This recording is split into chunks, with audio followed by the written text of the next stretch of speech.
जी अस्सलाम वालेकुम। Page number 612 निकाल लें। Section 80 lecture 87 part B, retention of record, section 24। Income tax में भी हमने पढ़ा था कि रिकॉर्ड्स को 6 साल तक संभाल के रखना है। तो यहाँ सेल्स टैक्स में भी रिकॉर्ड को 6 साल तक संभाल के रखना है, लेकिन अगर कोई केस कोर्ट में चला जाए तो फिर ऐसी सूरत में 6 साल से ज़्यादा भी संभाल के रखना पड़ सकता है। A person shall retain records documents for a period of 6 years, page 612। एक बंदा रिकॉर्ड्स को संभाल के रखेगा 6 साल तक, after the end of the month to which they relate, उस महीने के एंड के बाद जिससे वो रिलेट करें। तो लिखें मार्च 2026 के रिकॉर्ड कब तक संभाल के रखे जाएंगे? 31 मार्च 2027, 28, 29, 30, 31।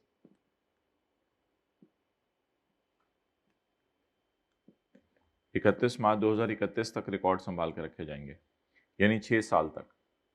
जिस महीने से वो रिलेट करते हैं उससे अगले 6 महीने, 6 साल तक। टू विच दे रिलेट और टिल फाइनल डिसीजन, या फिर उनका कोई फाइनल डिसीजन आ जाए तब तक। क्यों? अगर कोई केस उसका कोर्ट में चला गया है, असेस किया जा रहा है, आपने अपील कर दी है कोर्ट में जाके कि मैं नहीं मानता इन बातों को, और कोई अल्टरनेट डिस्प्यूट रेजोल्यूशन कमेटी के पास आपका मसला चला गया, तो फिर ऐसी सूरत में आप जो है, आप बात सुनो, आप अपना काम करो जो करना है। ओके, 27 के बाद 26, 27, 28, 29, 30, 31, 32। माशाल्लाह शहजादे बैठे हुए हैं सर।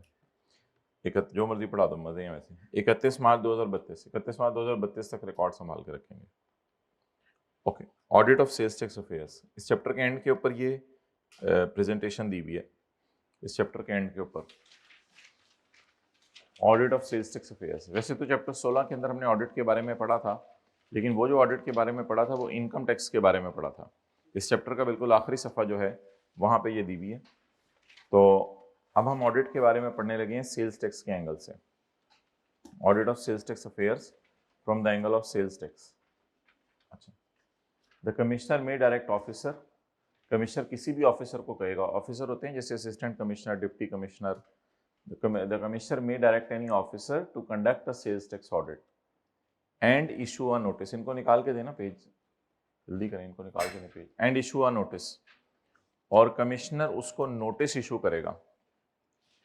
अब जरा देखें, कमिश्नर में direct officer to conduct a sales tax audit, officer को कहेगा कि सेल्स टैक्स ऑडिट शुरू करो, और उसको नोटिस इशू करेगा। नोटिस का मकसद ये है कि हमने आपको ऑडिट शुरू कर दिया है। इसे कहते हैं, उर्दू में लिखें ऑडिट का नोटिस। ऑडिट का नोटिस यानी अब ऑडिट आपका शुरू करने लगे हैं। Commissioner shall communicate reasons to the registered persons, आप रीजंस बताएंगे कि मैं आपका क्यों ऑडिट करने आया हूं। Reasons shall be based on scrutiny of available records, जो उसके पास रिकॉर्ड पड़े होंगे उसकी जांच पड़ताल करके आपने बताना है कि ये मसले हैं आपके, including sales tax and federal excise returns. उसमें आप उसकी सेल्स टैक्स के रिटर्न भी मंगवा सकते हैं और फेडरल एक्साइज के रिटर्न्स भी मंगवा सकते हैं। तो पहली बात हो गई कंडक्ट ऑडिट, ऑडिट शुरू किया जाएगा और नोटिस भेजा जाएगा उसके लिए। रीजंस बताई जाएंगी क्यों ऑडिट करना है, रीजंस की बेसिस होगी उसके रिकॉर्ड्स का चेक करना। आफ्टर इशूइंग नोटिस, ये वाला notice, after issuing notice officer may call for the records, वो रिकॉर्ड्स मंगवा लेगा आपके, ले आओ रिकॉर्ड्स, अब शुरू करें audit. Officer may require to attend his office in person, officer ये भी कह सकता है कि मेरे दफ्तर में आओ खुद, टैक्स पेयर को कहेगा खुद। Officer may require to attend his office in person, खुद आओ, और थ्रू अ रिप्रेजेंटेटिव, नहीं आ सकते तो फिर किसी को भेज दो, और अकाउंट्स वगैरह लेके आना। Officer may conduct such inquiry from any third party, किसी थर्ड पार्टी से भी आपके बारे में पूछा जा सकता है, आपके दोस्त से, कि बताओ इसके हालात क्या चल रहे हैं जनरल टायर के। Officer shall conduct audit to verify the correctness of tax, असल में आपका टैक्स चेक किया जाएगा, वो जो न्यूमेरिकल हम सॉल्व करते होते हैं कि टैक्स में आउटपुट इनपुट क्लेम सब आपने सही निकाला या गलत निकाला, ये मकसद होगा ऑडिट का। ऑफिसर में कंडक्ट ऑडिट प्रोसीडिंग्स इलेक्ट्रॉनिकली। अगर मुनासिब समझे तो आपका ऑडिट कैसे हो जाएगा? Electronically. After completion of audit officer में पास एन असेसमेंट ऑर्डर। असल में ऑडिट खत्म हो जाने के बाद ना असेसमेंट ऑर्डर आता है आपके घर कि हमने आपको असेस कर लिया है, हमने आपको असेस कर लिया है, अब ये जुर्माने हैं, ये पेनल्टी है, ये डिफॉल्टर चार्ज है, ये पैसे हमारे में दें हमें। द ऑफिसर में पास एन असेसमेंट ऑर्डर। लेकिन हमने एक चीज़ पढ़ी थी कि अगर आप ऑडिट में अपने रिकॉर्ड दिखाने से इनकार कर दें, where a person fails to produce accounts, जहां कोई बंदा अकाउंट्स दिखाने से इनकार कर दे, तो फिर ऑफिसर में मेक बेस्ट जजमेंट असेसमेंट। ये हमने पढ़ी थी उस चैप्टर के अंदर, चैप्टर 16 में। लेकिन इतने परेशान ना हो, ये चैप्टर 15 में बेस्ट जजमेंट असेसमेंट तकरीबन आधे दिन में पढ़ाई जाती है। मतलब जब आप अपने रिकॉर्ड दिखाने से इनकार कर देंगे तब भी आपको असेस किया जाएगा, लेकिन इस असेसमेंट का नाम कुछ और है। इस असेसमेंट का नाम है बेस्ट जजमेंट। देखें कैसे जिंदगी से चीजें गायब होती हैं। ऐसे डिलीट कर दिया करें लोगों की हरकतें, ऐसे गायब, सब साफ, चिट्टे लोग नजर आएंगे। अच्छा, द कमिश्नर में डायरेक्ट ऑफिसर, कमिश्नर ऑफिसर को कहेगा कि सेल्स टैक्स ऑडिट तुम्हारा शुरू करने लगे हैं, इसके लिए तुम्हें क्या भेजा जाएगा? नोटिस। इसके बाद क्या था? रीजंस। इसके बाद रीजंस थे, रीजंस बताएगा क्यों मैं आपको ऑडिट करने आ रहा हूं। इसके बाद क्या था? रीजंस में क्या होना चाहिए? रीजंस में स्क्रूटिनी ऑफ रिकॉर्ड्स होनी चाहिए, उसके रिकॉर्ड्स को देखना। उसके बाद रिकॉर्ड्स मंगवाए जाएंगे, मे कॉल फॉर द रिकॉर्ड्स, ले आओ अपने रिकॉर्ड्स। फिर उसके बाद खुद आना या रिप्रेजेंटेटिव को भेजना। थर्ड पार्टी से भी आपके बारे में पूछा जा सकता है। ऑडिट का मकसद होगा आपका टैक्स कैलकुलेट करना, आउटपुट इनपुट वगैरह। ऑडिट प्रोसीडिंग इलेक्ट्रॉनिकली भी हो सकती हैं। इसके बाद ऑफिसर आपके बारे में असेसमेंट ऑर्डर पास कर देगा, और अगर आपने रिकॉर्ड दिखाने से इनकार कर दिया तो फिर आपकी क्या हो जाएगी? Best judgement assessment. But things are not so one word, things need time. तो आए जरा पेज 612 पे।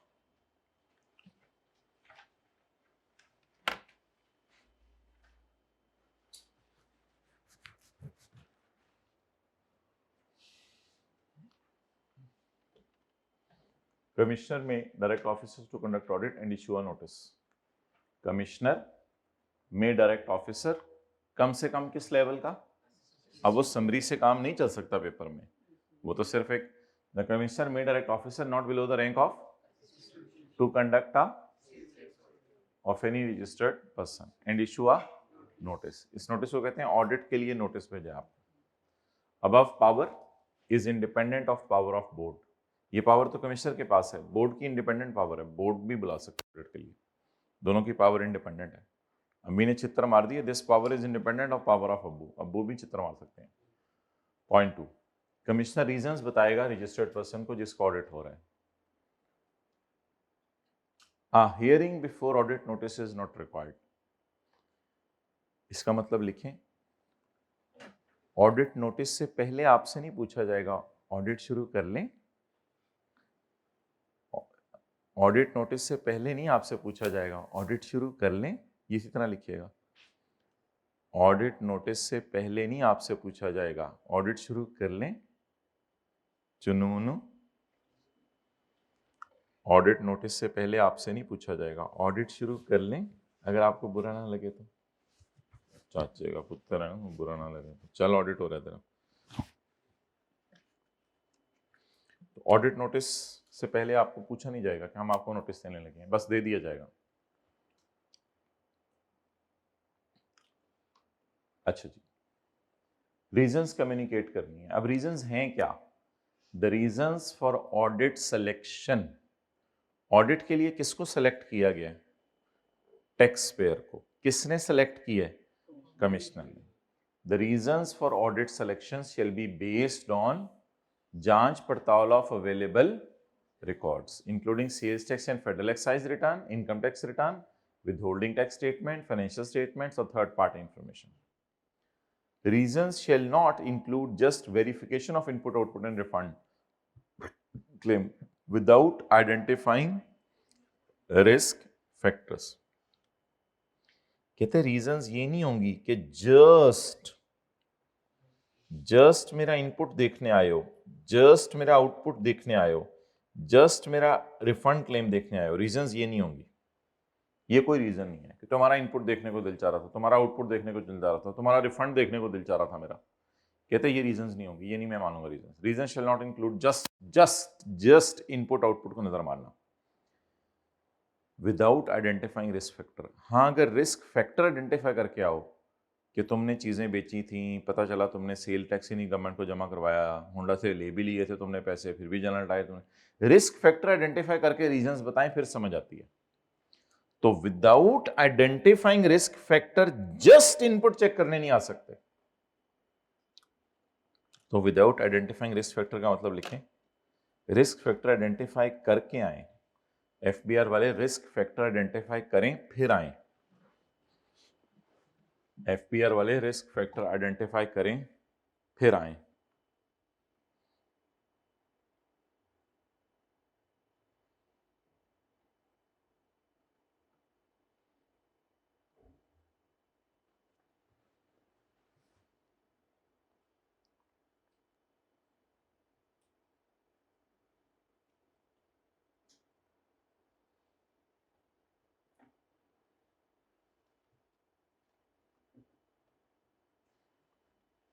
ओके, आगे चलें। पहले यहां तक याद करें, कमिश्नर में डायरेक्ट द ऑफिसर, कम से कम असिस्टेंट कमिश्नर। किस लिए direct the officer to conduct and issue a notice, और नोटिस इशू करेगा। वैसे तो मैंने अंडरलाइन किया ही हुआ है तकरीबन। Commissioner shall communicate the reasons, commissioner reasons बताएगा। बोले reasons are just not verification of input output and refund without identifying risk factor. Risk factor identify किए बगैर नहीं आप आ सकते, अगर आइडेंटिफाई कर लो तो फिर आ जाओ। रिस्क फैक्टर्स तो कई होते हैं, मिसाल के तौर पे ये बंदा सेल कर रहा है, आगे हमें टैक्स जमा नहीं करवा रहा। After issuing notice the officer may call for the records. Notice issue करने के बाद रिकॉर्ड्स मंगवाने और क्या होना है। After issuing notice the officer may call for the records, तो ये असल बात है, मे call for the records or documents maintained under this law or under any other law for conducting sales tax audit। और ये बात तो हमने इनकम टैक्स में पढ़ी हुई है। where record is kept on electronic data, the person shall allow officer to use the machine and software, and officer may obtain attested hard copies. The officer shall not call for the records after 6 years। Point number 5, attend his office in person, खुद आना। The officer may require the registered person to attend his office in person or through an authorized to produce accounts, documents or any evidence। Inquiry तुम्हारी हम कर सकते हैं किसी third party से। The officer not belonging to the Director Assistant Commissioner may conduct such inquiry and obtain information from any third party। Officer shall conduct audit to verify the correctness of tax output input claim। Officer shall conduct audit to verify correctness of tax liability, output, input claim, tax paid, refund claim, stocks consumed for ascertaining compliance with law, यानी आप law को comply भी करे हो या नहीं। The officer may conduct audit proceeding electronically through video link or any other facility। After completion of audit, लो जी ऑडिट मुकम्मल हो गया, अब आपके घर असेसमेंट ऑर्डर आने, जाहिर बात है कुछ ना कुछ तो जाते हुए बताएंगे ना हमने क्या किया, क्या क्या गुल खिलाए थे आपने और हमने क्या किया। द ऑफिसर में पास एन ऑर्डर, ये सेक्शन 11 ही हमने पढ़ना है इंशाल्लाह, अभी आज नहीं पढ़ना। After completion of audit the officer, ऊपर वाले सेक्शन में स्किप करके आए हम। After completion of audit the officer में पास एन असेसमेंट ऑर्डर, में पास एन असेसमेंट ऑर्डर, इसको ना असेसमेंट ऑर्डर कहते हैं। After providing opportunity of hearing, हाँ ये मैं आपको पढ़ाऊंगा कि असेसमेंट ऑर्डर से पहले आपको बुला के ना कहा जाएगा आपके घर असेसमेंट ऑर्डर आ रहे हैं, कोई मसला मुसला तो नहीं आपको, इससे पहले हियरिंग होगी, इससे पहले हियरिंग होगी। मतलब समझे, नोटिस ऑफ ऑडिट से पहले हियरिंग नहीं होगी, यानी ऑडिट के नोटिस से पहले ये नहीं कहा जाएगा कि हम आपको ऑडिट का नोटिस भेजने लगे, कोई मसला तो नहीं, ये नहीं पूछा जाएगा, भेज दिया जाएगा। बाद में जब आपके घर असेसमेंट ऑर्डर आएगा ना, असेसमेंट ऑर्डर में तो आपको करोड़ों रुपए टैक्स जमा कराना पड़ता है, फिर उससे पहले आपसे पूछा जाएगा भाई हम असेसमेंट ऑर्डर भेज रहे हैं, ऑडिट में गलती है, कोई मसला मुसला तो बता दो अभी। तो अगर आपकी हियरिंग में आप जीत गए तो फिर आप शायद आपके घर असेसमेंट ऑर्डर भी ना आए। तो इससे पहले हियरिंग होगी, लेकिन ये बड़ी लंबी में बात है, ये इंशाल्लाह हम 11E में पढ़ेंगे, इससे पहले हियरिंग होगी। और आखिरी बात वो जो पढ़ी थी चैप्टर 16 में, where a person fails to produce before the officer the accounts, documents, record, electronic machine, any other evidence, the officer may proceed to make a, तो फिर वो कौन सी जजमेंट करेगा? Best judgement assessment. ये हमने पढ़ना है पॉइंट 11, लेकिन ये इंशाल्लाह हम ये जो है ना सेक्शन 26 का 4, इसमें ज़रा अच्छी फॉर्म में, डब्बे की फॉर्म में दिया हुआ, उस दिन पढ़ लेंगे। सेक्शन 26 के 4 में पढ़ लेंगे। तो ये हम सेक्शन 26 के 4 में पढ़ लेंगे, रेपिटिशन है। नहीं, बेस्ट जजमेंट असेसमेंट, हाँ बेस्ट जजमेंट पढ़ेंगे, बेस्ट जजमेंट असेसमेंट भी पढ़ेंगे किसी दिन, फिर बात हो जाएगी डिटेल में। ड्राइंग ऑफ सैंपल्स, तो सादा सी बात है, अगर कभी भी आपका टैक्स सही तरह कैलकुलेट नहीं हुआ तो टैक्स वाले जो है वो आपकी दुकान से सैंपल्स लेके चले जाएंगे। अगर आप केमिकल बेच रहे हैं तो केमिकल, अगर कल की तरह का सवाल है ब्यूटी प्रोडक्ट्स बेच रहे हैं तो ब्यूटी प्रोडक्ट्स आपकी दुकान से लेके चले जाएंगे। तो सैंपल लेके जाएंगे, ड्राइंग लेके चले जाएंगे दफ्तर, और फिर थोड़े अरसे बाद आपको लाके वापस भी कर देंगे, लेकिन चोरी करके नहीं लेके जाएंगे, कमिश्नर बता के लेके जाएगा। वेयर एन ऑफिसर और requires a sample of any goods, क्यों सैंपल चाहिए आपको? जी हमने आपका टैक्स निकालना है, वैल्यू निकालनी है, कोई भी रीजन है, ही मे रिमूव अ मन भर क्वांटिटी, एक मन लेके जाएं आप, मन भर या मिनिमम क्वांटिटी, लेकिन मिनिमम इतनी ना हो कि घर जाके ढूंढ रहे हो कि किधर था सैंपल, फॉर एनेबलिंग, इतना हो गया घर जाके प्रॉपर एग्जामिनेशन हो सके, पता चले कि नमक के बराबर ले आए हैं। While taking sample, person in possession of goods shell not be inform, उसको बताएंगे नहीं, वो इधर करेगा, हम इधर सैंपल जेब में डाल के निकल जाएंगे। Shall not be inform, shall be inform, and an opportunity will be given to, an opportunity will be given to taxpayer to sign the representative sample so drawn by officer.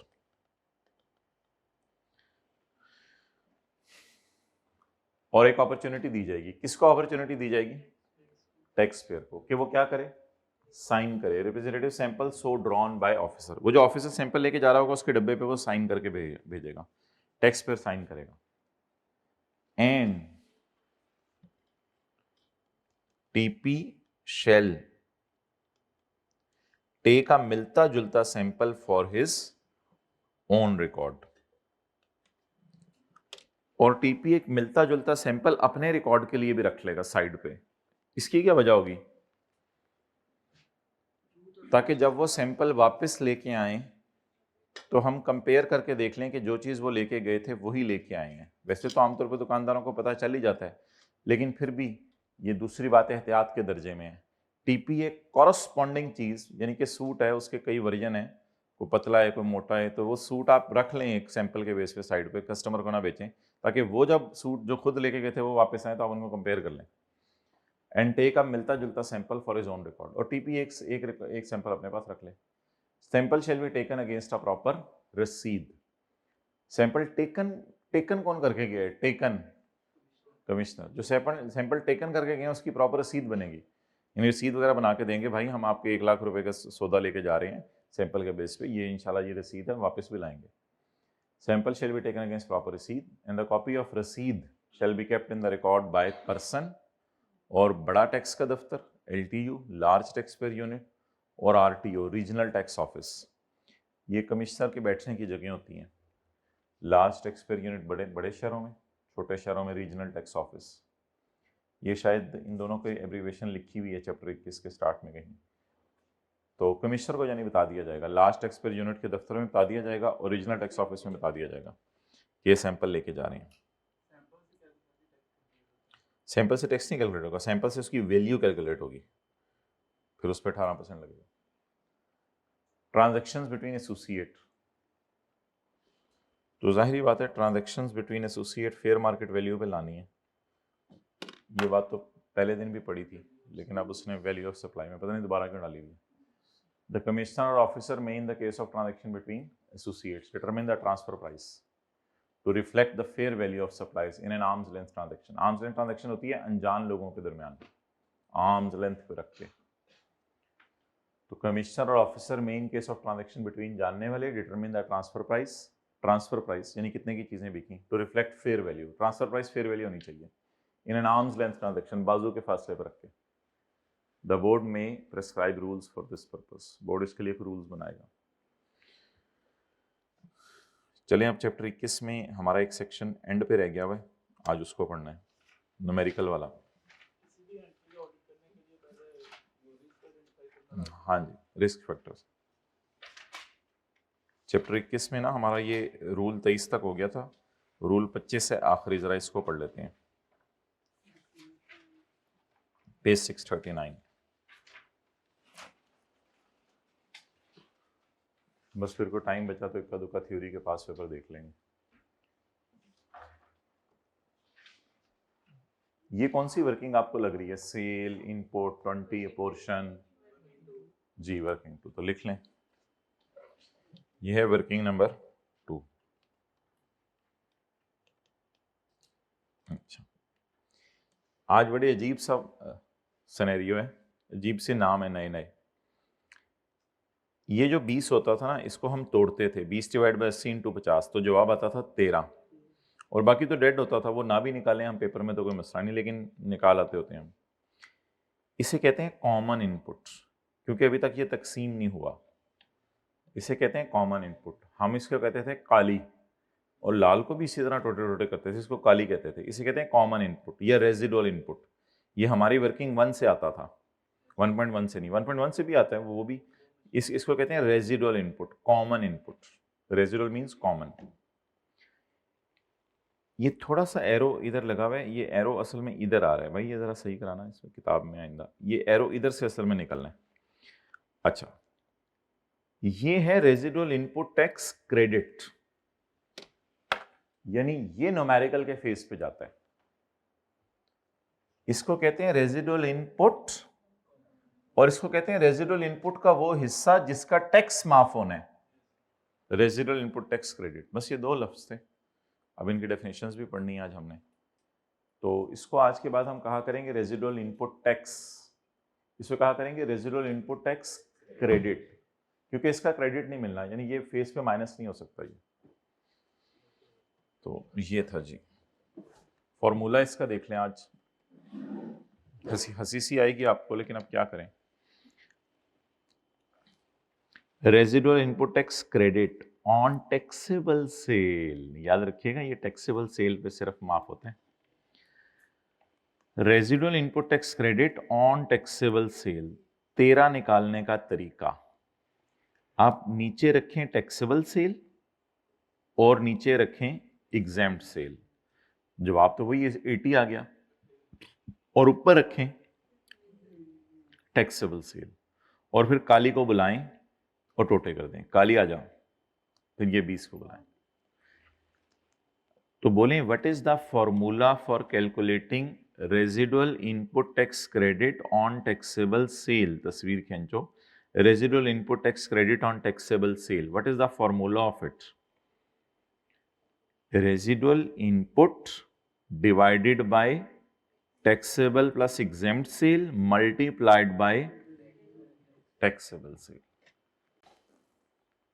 और यही हम करते आ रहे हैं कई सालों से। ओके,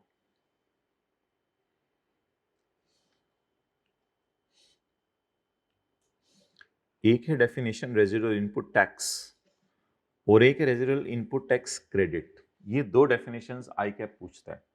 अब बच्चे परेशान हो जाते हैं इन दोनों में क्या फर्क है। ये 2 डेफिनेशंस आती हैं पेपर में, define residual input tax and define residual input tax credit. तो रेजिडुअल इनपुट टैक्स हमने लिया था 20 रुपए और रेजिडुअल इनपुट टैक्स क्रेडिट हमने लिया था 13 रुपए। ये फर्क है असल में दोनों में।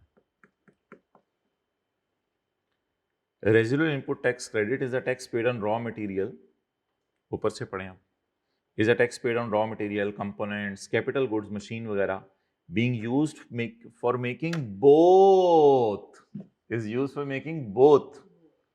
कौन कौन सी sale? Taxable as well as. ये तो 20 तो बोथ के लिए है ना, ये 20 तो बोथ के लिए है ना, ये रेजिडुअल इनपुट टैक्स होता है। It is the tax paid on raw material components and capital goods being used for making both taxable as well as exempt sale. It does not include input on raw material used only for taxable, only for taxable, only for taxable. अगर आपने कोई packing material सिर्फ taxable cell को pack करने के लिए लिया तो वो इसमें शामिल नहीं होगा, वो फिर वर्किंग 2.1 में जाएगा. And only for exempt sale भी अगर आपने कोई चीज ले ली ना तो वो फिर वर्किंग 2.1 में जाएगी, वो 1 में नहीं जाएगी. तो ये थोड़ा सा मजे की लाइन है, बच्चे कहते हैं समझ नहीं आ रही. मतलब ये कहना चाह रहे हैं कि अगर सिर्फ टैक्सेबल सेल के लिए कोई चीज ली तो खुदा के लिए उसे कॉमन ना कहना, रेजिडुअल यानी कॉमन ना कहना. और अगर आपने सिर्फ एग्जेम्प्ट सेल के लिए कोई चीज ली तो उसे फिर 2.2 में डाल देना, उसे 1 में ना डालना, तो सब पे डिवाइड नहीं करना. अच्छा, हम एक मिसाल लेते हैं 3 बिजनेसेस की. टोयोटा वाले कहते हैं कि हमने टायर परचेज किए हैं, तो कोई नहीं, आप लोगों का तो इनपुट अलाउ है. इस तरह कर लें, इनपुट अलाउड, आप लोगों का तो इनपुट अलाउड है. ताज कंपनी वाले कहते हैं हमने कुरान बेचना है, आप लोगों का इनपुट नॉट अलाउड है क्योंकि आपकी सेल क्या है. बोले टोयोटा सिर्फ टैक्सेबल सेल कर रहे हैं, टोयोटा, तो इसको तो पोर्शन करने की जरूरत ही नहीं, इसका तो इनपुट सारा ही माइनस हो जाएगा, ये तो वर्किंग 2 ना भी करे तो खैर है. ताज कंपनी सिर्फ एग्जेम्प्ट सेल कर रही है, मेरे ख्याल से इसको भी पोर्शन करने की चीजें जरूरत नहीं. लेकिन किया गाड़ी वाले गाड़ी भी बेच रहे हैं, कुरान भी बेच रहे हैं, तो इनपुट ऑफ किया विल बी पोर्शन. तो बताएं अपोर्शन करने की जरूरत किनको पड़ती है? जो सिर्फ टैक्सेबल सेल कर रहे हो? नहीं. जो सिर्फ एग्जेम्प्ट सेल कर रहे हो? नहीं. लेकिन अगर कोई ऐसा बिजनेसमैन है जो बोथ सेल कर रहा है, उसे तो फिर अपोर्शन करने की जरूरत पड़ेगी ना चीजें. Input tax paid on raw material purchased for only taxable sale shall be admissible, Toyota. And input tax paid on raw material purchased for only exempt sale shall not be admissible, Taj Company. तो ताज company को input allow नहीं होगा, लेकिन किसको allow हो जाएगा? किया. Admissible मतलब अलाउड होगा. 9-10 पे शुरू करेंगे हम.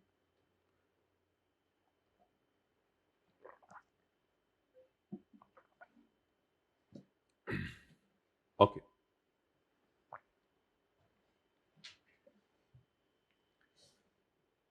अब बोलें ऑनली टैक्सेबल सेल वाले के लिए और ऑनली एग्जेम्प्ट सेल वाले के लिए. ऑनली. अच्छा जी, पॉइंट 3 और 5. The input for both exempt and taxable sale shall be apportioned according to the formula. असल में ना ये हाईलाइट करें आप किसी तरह, ओनली टैक्सेबल, ओनली एग्जेम्प्ट और बोथ. अब जो बंदा है वो कहता है मैं बोथ ही करने पे तैयार हो गया हूं, मैंने टैक्सेबल सेल भी करनी है, एग्जेम्प्ट सेल भी करनी है, फिर ये क्या करे? 15 मिनट बाद हम शुरू करेंगे सीआर की क्लास. अपना कोई काम शाम करना है तो कर लें आप लोग. The input for both exempt and taxable sale shall be apportioned according to following formula. Formula क्या बोले? 20 रुपए को पकड़ो. फॉर्मूला ये है कि 20 रुपए को पकड़ो, नीचे लिखो 50 और 30 और ऊपर लिखो 50, तो जवाब आ जाएगा 13.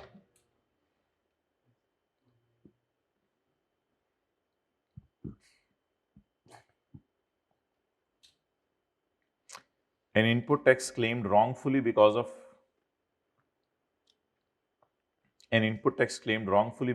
incorrect application of formula shall be punishable. अगर आपने गलत फॉर्मूला लगाया तो आपको पनिशमेंट मिलेगी.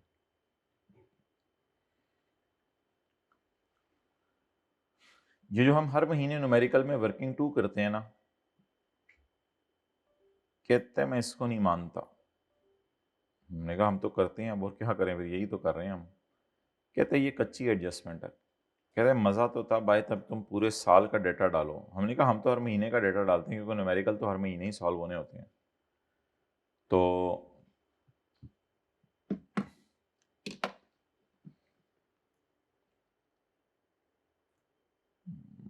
Monthly adjustment of input tax shall be treated as provisional adjustment. ये जो हर महीने एडजस्टमेंट होती है ना, वो प्रोविजनल है, एक कच्ची है। हम तो करते हैं न्यूमेरिकल में हर महीने, क्या करें। ये मंथली एडजस्टमेंट एक कच्ची एडजस्टमेंट, एक अंदाजा सा है। कहते हैं मदद तो तब आए जब तुम न्यूमेरिकल में साल की टैक्सेबल सेल डालो, साल की एग्जेम्प्ट सेल डालो, साल का इनपुट डालो वर्किंग वन से, साल का मशीन का इनपुट डालो, फिर अपोर्शन करो। कहते हैं मजा तो तब आए, लेकिन वो प्रैक्टिकली लोग करते हैं, न्यूमेरिकल तो हमें एक महीने का ही आया करेगा। Monthly adjustment of input shall be treated as कच्ची adjustment, and at the end of financial year,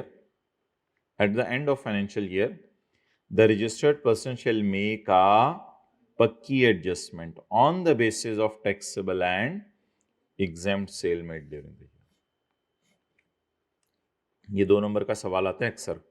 monthly adjustment of input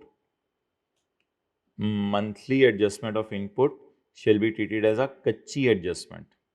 फिर क्या करें भाई, इस कच्ची को कैसे पक्की करें ये भी बता दो। At the end of financial year registered person shall make a पक्की एडजस्टमेंट। भाई वो कैसे होगी, on the basis of taxable exemption made during the year. तो मैंने येलो में पहले लिखे है मंथली और ग्रीन में इसका नाम लिखा है प्रोविजनल, लेकिन अगर ईयर का डाटा उठाएंगे तो उसका नाम फिर प्रोविजनल नहीं, उसका नाम कौन सी एडजस्टमेंट है, फाइनल एडजस्टमेंट। चलें इसको याद करें।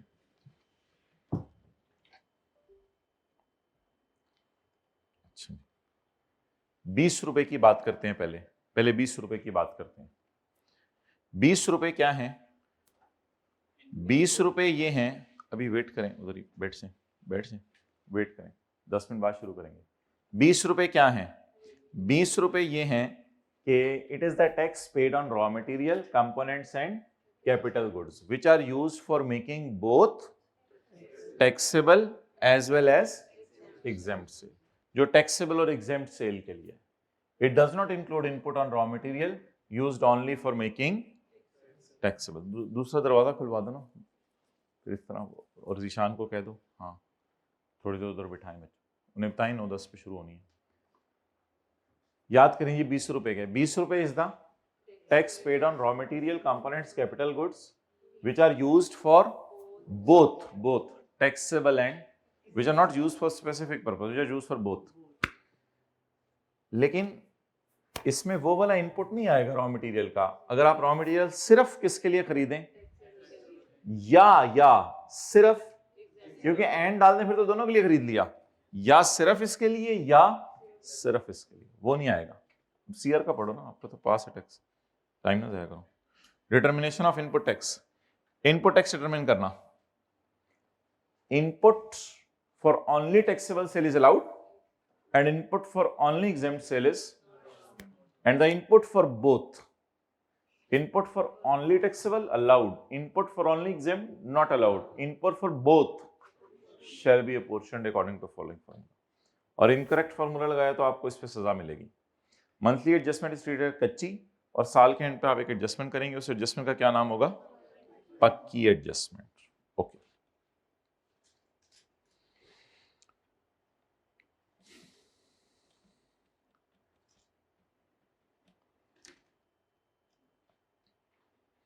Chapter number 20।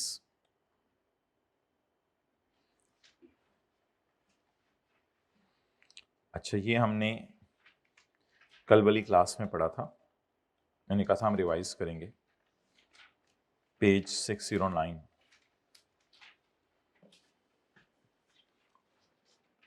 अगर आपने रिटर्न पे कोई और टैक्स लिखा हुआ है और जमा कुछ और करवा के आए हैं तो इसको कहा जाएगा short paid amount, and it is recoverable without giving notice. इससे पहले आपको हम कोई नोटिस नहीं देंगे, हम आ रहे हैं। और इसके लेने के 2 तरीके हैं, या तो आपके बिजनेस प्रेमिसेस बंद कर दी जाएगी, स्टॉक बेच के फिर लेंगे, यही होगा ना, दुकान बंद कर दी जाएगी, और या फिर आपका बिजनेस बैंक अकाउंट सीज कर दिया जाएगा। लेकिन डिफॉल्ट सरचार्ज और शॉर्ट पे टैक्स आपसे वैसे ही ले लेंगे नोटिस दिए बगैर। अगर पेनल्टी लेनी हुई तो पहले आपको क्या भेजेंगे, नोटिस। 6 शेड्यूल की चीज़ें जो बताई हुई हैं वो माफ़ हैं, या सैलाब जल्जला आ जाए वो वाली चीज़ें माफ़ हैं, और बोर्ड नेशनल असेंबली को बताया करेगा मैंने कौन कौन सी चीज़ें माफ़ की हैं, ये याद कीजिएगा। उसके बाद हर बंदा जो अपने आप को रजिस्टर ना करवाए, अच्छा अगर कॉटेज इंडस्ट्री अपने आप को रजिस्टर ना करवाए, उसकी भी गैस और बिजली बंद हो जाएगी, वो तो लायबल टू बी रजिस्टर्ड ही नहीं है। अगर अदर देन टीयर 1 अपने आप को रिटेलर रजिस्टर ना करवाए, उसकी भी गैस बिजली बंद हो जाएगी, नहीं उसने तो बिजली के बिलों के साथ टैक्स देना है। तो जिन्होंने अपने आप को रजिस्टर करवाना है और रजिस्टर ना करवाएं, उनकी गैस बिजली बंद होगी। और टीयर 1 रिटेलर को एक और काम भी करना है, उसने ना सिर्फ अपने आप को रजिस्टर करवाना है बल्कि अपने सिस्टम को भी एफबीआर के साथ इंटीग्रेट करवाना।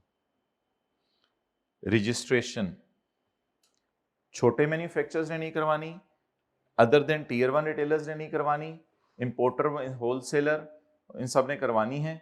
और जो लोग सिर्फ एग्जेम्प्ट सेल कर रहे हैं, कभी कभी उनको भी कह सकते हैं कि रजिस्टर करवा लो अपने आप को, अगर वो इंपोर्ट एक्सपोर्ट करना चाहते हैं कुछ रॉ मटेरियल वगैरह। ये हैं कौन कौन से रिकॉर्ड्स आपने मेंटेन रखने हैं, कौन कौन से रिकॉर्ड्स आपने मेंटेन रखने हैं।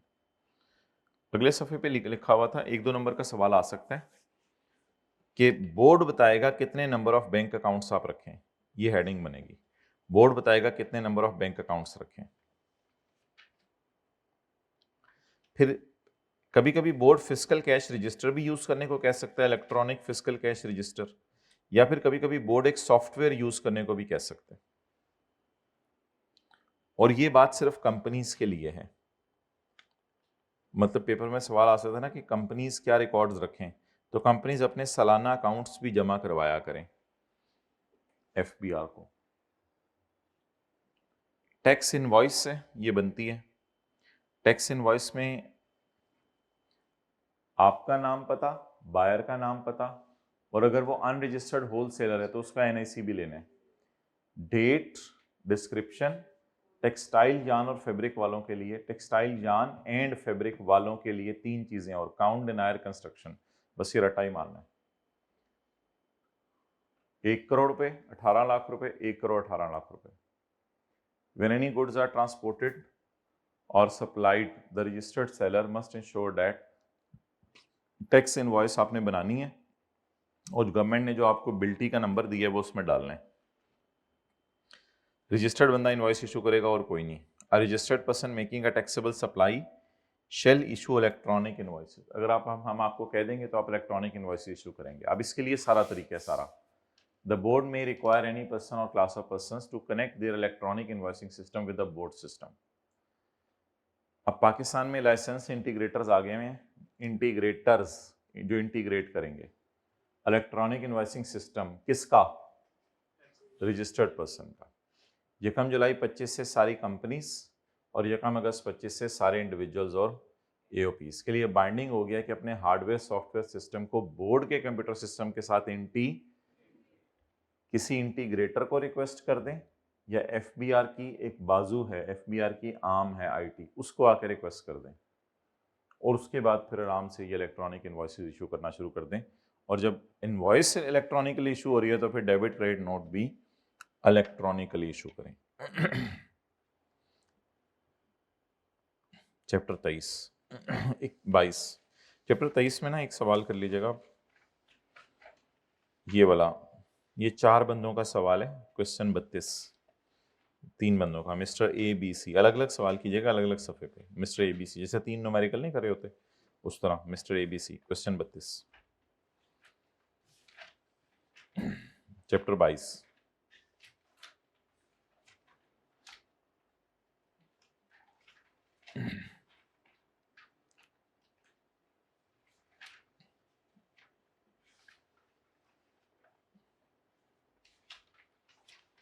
जी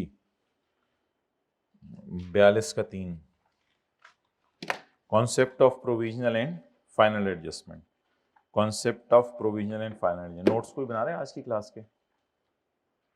अच्छा चलो ये बता देना टीए को, 42 का 3, concept of provisional and final adjustment. Final adjustment और प्रोविजनल एडजस्टमेंट का कॉन्सेप्ट बताएं in relation to apportionment of input tax.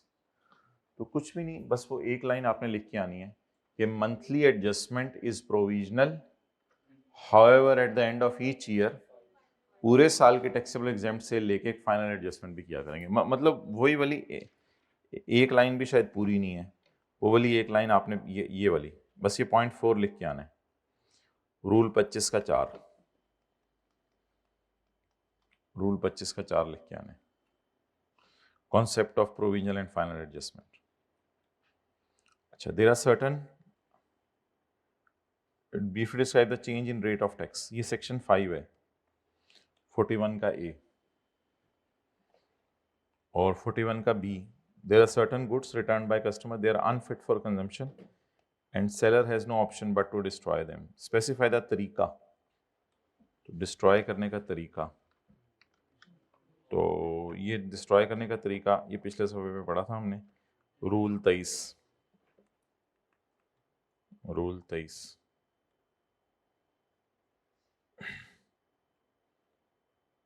ठीक है, जाए होमवर्क कर लीजिएगा। पीटीए को बता दोगे क्या क्या पढ़ा? ओके, अभी उससे जाके बता दो, बस करें। हाँ।